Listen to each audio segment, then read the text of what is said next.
General Sinha, आप सुन रहे थे जनरल बाजवा ये कह रहे हैं इंडियन आर्मी जो है वो तो ह्यूमन राइट्स का वायलेशन करती है और पाकिस्तान की फौज जो है बड़ी पाक साफ है, बहुत ह्यूमैनिटेरियन काम करती है।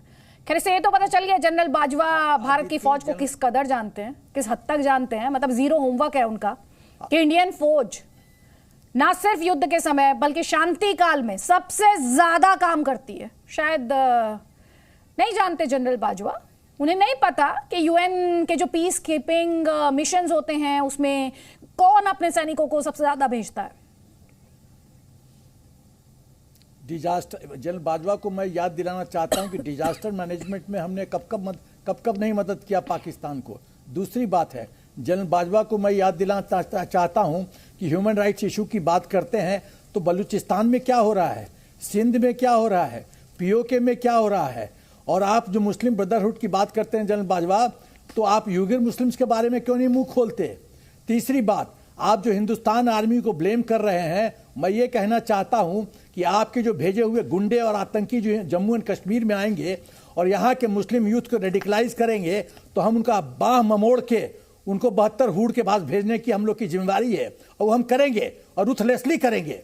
ये आप सुन लो, ये मैं संदेश, आप जो आतंकी को भेजोगे उसको हम 72 हुड के पास भेजेंगे। हम राष्ट्र देश की सुरक्षा के साथ कॉम्प्रोमाइज नहीं कर सकते। आप यहाँ के मुस्लिम, जैसे जियाउल हक ने कहा था कि हमारे जो हिंदुस्तान के मुस्लिम हैं वो हमारे एसेट हैं, आप जो ये डिवाइड एंड रूल करना चाहते हो, देश को कमजोर करना चाहते हो, ये कभी संभव नहीं होगा। आप ही फकीर हो रहे हो। हिंदुस्तान तो बढ़ता जा रहा है, कहां से कहां पहुंच गया, 5th इकोनॉमी पे पहुंच गया है, मिलिटरीली स्ट्रांग है, यहां प्रजातंत्र है, यहां हम एक मुस्लिम को वाइस प्रेसिडेंट बनाते हैं, प्रेसिडेंट बनाते हैं। आप हमारी क्या तुलना करते हो, कहां राजा भोज, कहां गंगू तेली, और सिर्फ प्रोपेगेंडा करते हो। 6 साल पूरा होने के बाद इस तरह की बातें करते हो, ह्यूमन राइट्स की बात करते हो। आप जियाउल हक, आपने जुल्फिकार को मारा, बेनजीर को मारा, आपने फर्स्ट प्रधानमंत्री लियाकत अली को मारा, आपने जिन्ना को मारा, आप ह्यूमन राइट्स की बात करते हो। आप अंदर तो अपने झांको, क्या बात करते हो आप, मतलब कुछ भी जो मुंह में आया बक दो। जा रहे हो तो आपको ये सब चीजें याद आती है।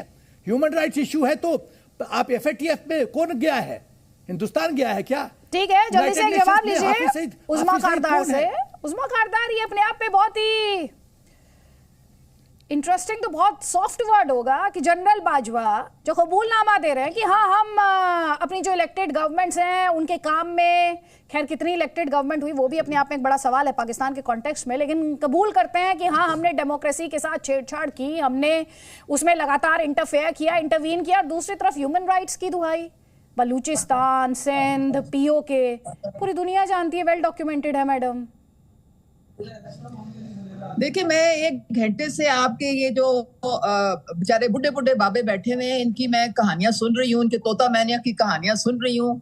इनको मेरे ख्याल में ये अब थोड़ा सा डिनाइल की जो स्टेज है ना वो उससे ऊपर गुजर चुके हैं। एक होता है कि बिल्कुल ही आप जिसे कहते हैं ना कि एक लॉजिकल बात आप करने की सलाहियत नहीं रह जाती है। बात असल में ये है कि जो खौफ और जो डर है इनके अंदर हमारी अफवाज से, हमारी जो अफवाज जो है, जो बेहतरीन अफवाज है, 5th लार्जेस्ट स्टैंडिंग आर्मी है दुनिया की, उससे ये इतने खौफजदा है कि मुख्तलिफ किस्म के ये जो है कहानियां घड़ेंगे, रोएंगे, पीटेंगे, धाड़े मारेंगे, उससे कोई फर्क नहीं पड़ता। पाकिस्तान एक न्यूक्लियर स्टेट है, पाकिस्तान की अफवाज दुनिया की बेहतरीन अफवाज में से है। कोई न्यूक्लियर स्टेट है तो क्या कर देंगे मैडम? एक सेकेंड, न्यूक्लियर स्टेट है तो आप डील भी तो न्यूक्लियर स्टेट से ही कर रहे हैं ना मैम? एक सेकेंड, न्यूक्लियर स्टेट है तो आप धमकाएंगे, न्यूक्लियर स्टेट है तो धमकाएंगे आप? उस्मा जी, मुझे आपको फैक्ट करेक्ट करना पड़ेगा, करेक्शन आपकी जानकारी के लिए बता देती हूँ। खैर आपने कितना, जहाँ झूठ की भी जरूरत नहीं थी वहां भी झूठ बोल दिया। मैम इस शो को स्टार्ट हुए अभी 33 मिनट हुए। उस्मा जी की जरा सुनवाइए, कितनी गलतियां कर दी उन्होंने, तथ्यों का इनकाउंटर ऐसे नहीं करना चाहिए। इस शो को स्टार्ट हुए मैडम, इस शो को स्टार्ट हुए अभी 33 मिनट हुए हैं और आपने जनरल सिन्हा की कहानियां 1 घंटे से सुन रही हैं आप। तो मैडम 1 घंटे से आप जनरल सिन्हा की कहानियां कहां सुन रही थी? ख्वाब में सुन रही थी? किसके जहन में डर है, किसे घबराहट हो रही है? आप कह रही है 1 घंटे से मैं कहानी सुन रही हूं। शो को शुरू हुए 33 मिनट हुए हैं। पाकिस्तान की मैडम इतना क्या कंफ्यूजन है भाई, तो बहुत ही मतलब आप खुद ही बयां कर रही हैं इंडियन आर्मी का कितना खौफ है वहां पर। कर सके आपका तो धेले का मुकाबला करने की, आपकी तो 2 शराब की बोतलें लेके तो वो फारिग हो जाते। अभी मैंने पीछे जो खबर देखी कि आप जरा जुबान संभाल कर आप बात करें, जुबान को थोड़ा सा कंट्रोल करें। उस्मा कारदार, आपकी आर्मी के जनरल्स पर करप्शन के चार्ज हैं। जनरल बाजवा ने कैसे $1 बिलियन की संपत्ति बनाई है, ये संगीन चार्ज आपकी आर्मी के चीफ पर लगा है आपके देश में, और आप यहाँ पर लेक्चर दे रही हैं दूसरे देश की आर्मी को। आपके सर्टिफिकेट की तो मैडम बिल्कुल जरूरत नहीं है, आप इस सर्टिफिकेट को संभाल कर रखिए, आप इस सर्टिफिकेट को संभाल कर रखिए, और इमरान खान नियाजी से सर्टिफिकेट लेकर आइए अपनी फौज के लिए। पहले उसी पार्टी में थी ना आप, इमरान खान नियाजी से कहिए कि आपकी फौज को सर्टिफिकेट दें, तब आप जाकर दूसरे देश की फौज को लेक्चर दीजिएगा। गौरव भाटिया की आवाज प्लीज। देखिए आदित्य जी, बड़ा तरस आता है इन लोगों पे। जानते हैं अंदर से ये आतंकिस्तान है, भीख मांग के चलता है, लेकिन शब्दों का प्रयोग देखिए। कह रहे थे हमारी आर्मी की कॉम्पिटेंस पे शक ना करिएगा, हम लोग खौफजदा हैं। अरे मैं याद दिलाता हूं, आर्मी चीफ इनका कोई भी रहे, काम तो भारत के सामने नाक रगड़ना ही रहेगा। और कायर कितने हैं देखिए, मैं आपको उदाहरण देता हूं।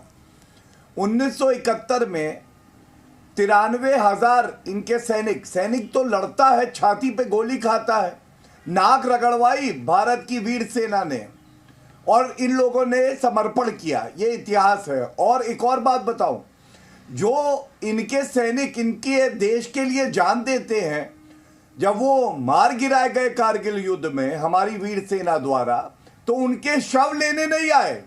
पाकिस्तान इतना बड़ा कायर है, बोला कि ये तो आतंकी है, हम शव नहीं लेंगे। और देखिए बड़ी बात क्या है, लोकतंत्र पे बात इनके सामने करेंगे तो इनकी छाती पे आग लगेगी।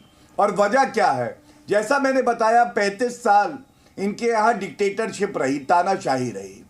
मैं इनको ये भी बता दूं कि अल्पसंख्यक विधायक पाकिस्तान के, आपके चैनल पे भी शो अदिति जी हमने किया था, वो भारत आते हैं संरक्षण लेने। क्यों?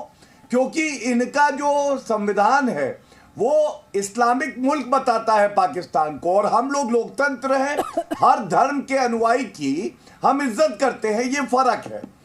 तीसरी बात, जो बात आपने उठाई, खाने के लिए नागरिकों के पास रोटी नहीं है, और कमर बाजवा के रिश्तेदार हजारों करोड़ रुपया विदेश में कमा के भ्रष्टाचार से पार लगा देते हैं।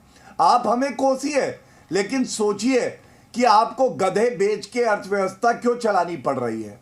इस पे विचार करिए कि इमरान खान पूर्व प्रधानमंत्री आपके देश के क्यों कहते हैं 40,000 आतंकवादी पाकिस्तानी भूमि पर हैं। आप सोचिए कि एक तरफ नरेंद्र मोदी जी के लिए बोरिस जॉनसन कहते हैं, यूके के पूर्व प्रधानमंत्री, 1 सन 1 वर्ल्ड 1 ग्रिड 1 मोदी, और जब इमरान खान या इनके प्रधानमंत्री विश्व पटल पर जाते हैं तो उनको कमरे के बाहर स्टूल देके बैठा दिया जाता है, कोई मिलता नहीं है। ये कमाया है इन्होंने, केवल बेइज्जती होती है। तो इसकी अदिति जी इनकी बातों का बुरा मत मानिए, इनके दिल में बहुत जख्म है, वो जख्म बाहर आ रहे हैं। ठीक है, आपने इमरान खान नियाजी का जिक्र किया। कुर्सी गंवाने के बाद सेना और ISI पर गंभीर आरोप उन्होंने लगाए थे, और कल आप कह सकते हैं पाकिस्तान में तमाम एक्सपर्ट्स कह रहे हैं जनरल कमर जावेद बाजवा ने अपनी फेयरवेल स्पीच में दरअसल उन्हीं एलिगेशंस, उन्हीं आरोपों का जवाब देने की कोशिश की।